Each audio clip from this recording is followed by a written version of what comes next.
Hello, UCAR. Peter Christensen here, coming to you from the CEO's desk.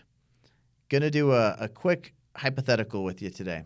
So this is something I've talked about in the past in classes, used as a hypothetical, but I had a question that fit almost perfectly just recently, so I thought it'd be fun to do a quick video about it. Okay, here's the situation. You've got house for sale listed. Offer comes in on a Saturday with the acceptance deadline of, let's say, Wednesday. So they give you till Wednesday, but the seller gets that offer and immediately says, I think I want to counter that. And so they counter on Monday with an acceptance deadline of Friday, okay?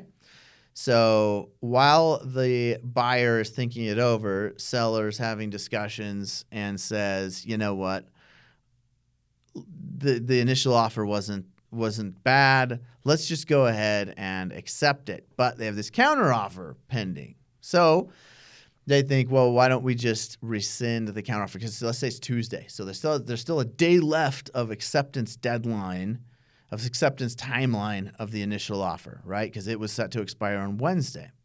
So on Tuesday, they send over notice to the buyer, we're rescinding our counteroffer, right? So it's now done, gone, no counteroffer pending.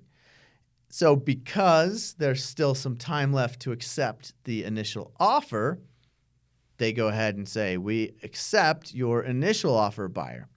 Are they under contract? That's the question ultimately. No, I don't believe so. And here's why. The effect of a counteroffer is to reject the initial offer.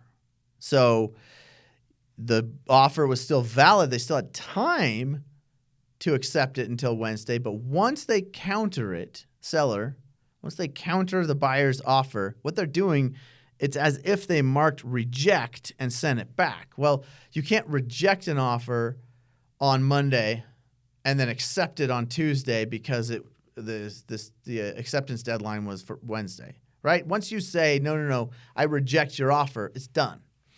Why is that? Well, we really like certainty in the law, right? We want things settled. We don't want anything ambiguous. And can you imagine if you had all these deadlines that overlapped and any version of any of those addenda could be accepted? So you had an offer, a counter, another counter, but they all still had deadlines that were valid. So you can accept any one of the, no. We stick with one at a time. So it's very orderly. So the effect, again, is that it's been rejected. Once you rescind the counteroffer, now there's no offer pending, nothing to accept by either party. So what you could do as a seller is you could rescind that and then counter with an identical offer that was to the original offer, right? Just mirror the terms and say, we're now throwing your offer back at you. This does mean the buyer can reject that. So even though it was their original offer, now because you rejected their initial offer and you're sending back a new counteroffer with identical terms, they would still have to sign it.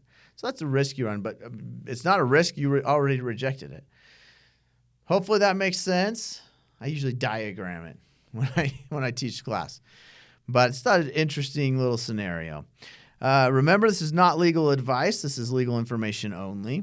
If you need specific legal advice, please contact your attorney. Thanks for tuning in.